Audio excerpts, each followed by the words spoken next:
저는 평범한 30대 가장입니다. 제가 정말 사랑하는 제 아내와 저 사이에는 눈에 넣어도 아프지 않을 이쁜 딸이 하나 있습니다. 저는 우리 가족끼리 평생 천년만년 이렇게 행복하게 살 줄 알았어요. 그런데 얼마 전에 제가 정말 충격적인 사실을 하나 알았습니다. 어떻게 하면 좋을까요? 저는 혈액형이 O형입니다. 제 아내는 혈액형이 A형이고요. 그런데 제가 너무나도 사랑하는 제 딸은 혈액형이 B형이라는 것입니다.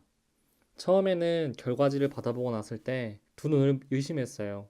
이럴 리가 없다. 이럴 수 없다. 그래서 저는 병원에 재차 다시 확인을 해보았죠. 그런데 결과는 똑같았습니다. 그 결과를 듣고 나서부터 저는 직장도 못 나가겠고 일도 손에 안 잡히고 매일매일 아무에게도 말도 못하고 술로만 하루하루 보내고 있는 상황이에요. 고소를 해볼까? 누구한테 털어놓지도 못하고 저는 어떻게 하면 좋을까요? 사람의 유전자는 똑같은 유전자가 두 쌍씩 총 46개를 이루고 있습니다. ABO식 혈액형을 결정하는 유전자도 유전자 중에 하나니까 당연히 이 중에 포함이 되어 있겠죠.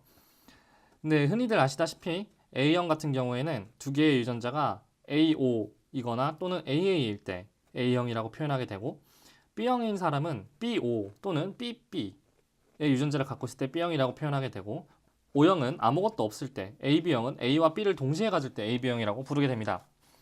근데 이때 그러면 방금 사연에서 나온 사람처럼 남자는 O형이고 자신의 아내는 A형일 때 그 둘 사이에서 낳은 자식이 B형이 될 수 있을까요? 유전자형으로 표현해 보면 O형인 남자는 OO, 자신의 아내는 AO 또는 AA여야 되고 자기의 자식은 BO나 BB여야 될 것 같은데, 그럼 정말로 이 사연 속의 주인공은 최종적으로 비극적인 결말을 맞게 될까요? 정말 그 방법밖에 없을까요? 정말로? 우리가 방금 들은 비극적인 사연의 엔딩을 해피엔딩으로 한번 바꿔보기 위해서 혈액형이 진짜 무엇인지에 대해서 조금 더 깊게 탐구해 보도록 하겠습니다. ABO식 혈액형은 실제로 세포, 특히 적혈구의 표면에 존재하는 어떤 안테나의 모양에 따라서 분류한 것인데, 이 안테나는 누구나 아시는 포도당과 같은 단당류가 10개에서 20여 개 정도가 모여있는 것을 뜻합니다. 이렇게 10개에서 20여 개 정도의 단당류가 모인 것을 올리고당이라고 표현을 하는데요. 여러분들이 아시는 그 올리고당 맞습니다. 그런데 이때 더 뒤에 내용을 깊게 살펴보기 전에 항원 항체 반응이라는 것에 대해서 잠깐 알아보도록 하겠습니다. 항원 항체 반응은 많이들 들어보셨을 텐데요. 항원이라고 하면 생물학적으로 우리 몸에서 어떤 외부의 물질을 나와 내가 아닌 물질로 구별짓게 하는 포인트를 항원이라고 부르게 됩니다. 반대로 항체는 항원을 외부의 물질로 인식했을 때 우리 면역체계가 만드는 일종의 항원 공격 물질입니다. 그러니까 여기서 방금 전에 말씀드린 적혈구에 붙어있는 올리고당이 일종의 항원으로 작용을 하게 되어서 이 항원에 대응하는 항체들이 만들어지게 됩니다. 그렇다면 다시 원래 이야기로 돌아와서 이 올리고당이 A형으로 생겼냐 B형으로 생겼냐, 그리고 A, B형의 올리고당을 같이 갖고 있냐에 따라서 A형, B형, A, B형이 결정되게 됩니다. 그런데 여기서 O형의 올리고당이 좀 특이한데, O형의 올리고당은 ABO식 항원 항체 반응에서 항원으로서의 기능을 하지 못합니다. 즉 항원 항체 반응이 안 일어난다는 뜻은 겉으로 보기에는 마치 아무것도 없는 것처럼, 0의 상태처럼, 제로의 상태처럼 보입니다.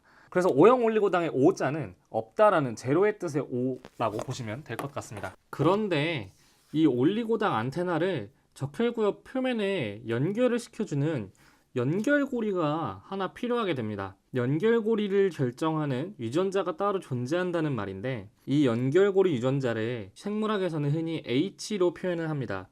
그래서 이 연결고리 유전자도 아까 앞서 말씀드린 것처럼 유전자 중에 하나일 테니까 결국에는 이렇게 두 가지의 짝을 이루는 형태로 존재하겠죠.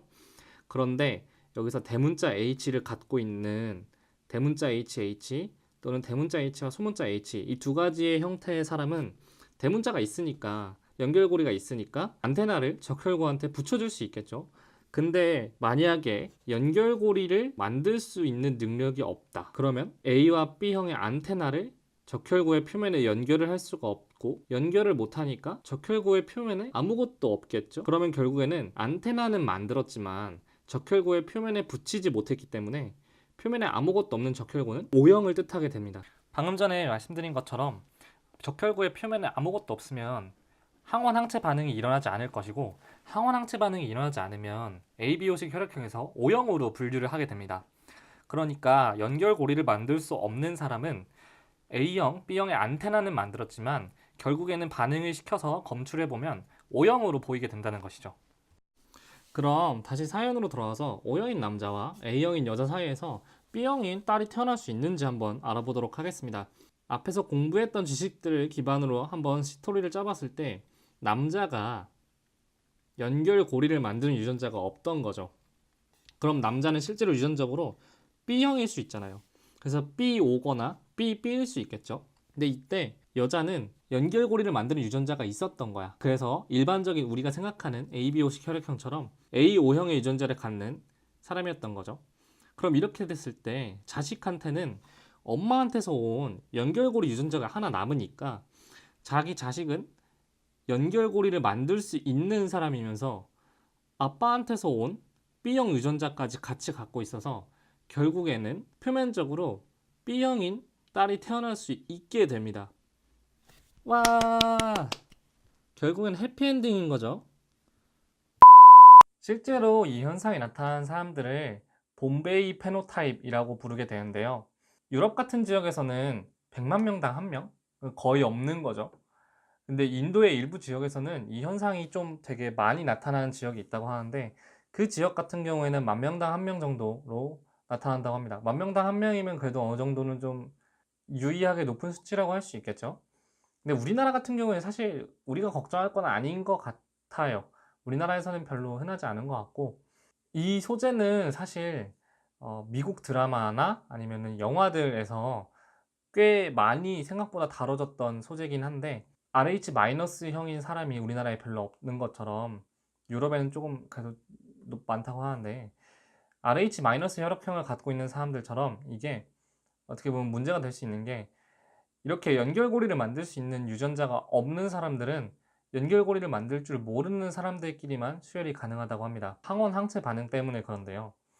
실제로 콜롬비아에서 다친 사람을 수혈하기 위해서 브라질에 있는 사람의 피를 공수에다가 수혈을 한 기록도 있을 정도로 어떻게 보면은 그 당사자들한테 정말 심각한 목숨이 걸린 문제일 수 있습니다. 근데 사실 우리나라에서는 크게 걱정할 만큼 그렇게 흔한 현상은 아니라고 생각이 들어서, 그리고 요즘엔 또 기술의 발달로 인해서 자기 스스로의 혈액을 임시로 보관해 놨다가 정말로 위급한 상황이 왔을 때 그때그때 꺼내 쓸 수 있는 시스템도 선진국은 잘 발달되어 있으니까, 아무튼 우리가 첫 번째 읽었던 사연이 결국에 불륜이나 바람의 현장이 아니라 하나의 행복한 가정이었다는 해피엔딩으로 끝나서 참 다행이라는 생각이 듭니다. 그럼 저는 또 이만 다음번에 더 흥미윤류란 주제로 찾아오도록 하겠습니다.